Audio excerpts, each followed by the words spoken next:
قوية. جول جول. اللاعب المصاب هو من يقدم العطاء بعد التمرير السريع.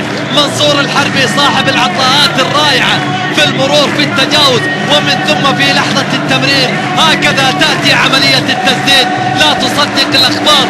تيسير الجاسم من سجل أول الأهداف في مرمى الفيصلي، كان ذلك قبل أكثر من موسم. اليوم يسجل أول الأهداف في مرمى الفيصلي. عود للخلف، البحث عن عبد الله الطيب، كرة عالية لكن راسية مبعدة لا زالت. جول لهدف أول. التعادل لأبناء حرمة، التعادل لأبناء حرمة بهدف التعادل عن طريق من؟ عن طريق مطيري بكرة راسية لم تخلص، أو الخراشي باللمسة المثالية داخل منطقة الجزاء. ياسر المسيلين ليس في المكان الصحيح، وراسية المهاجم في المكان الأمثل.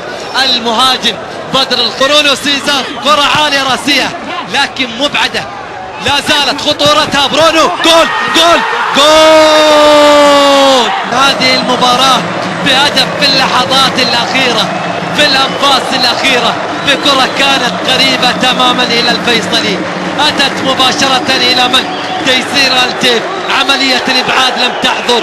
كريستوف كوروندون يتكفل بكرة تدخل في شباك مرمى الفيصلي، هدفا في مرماه وبالخطأ. الفيصلي يخسر المباراة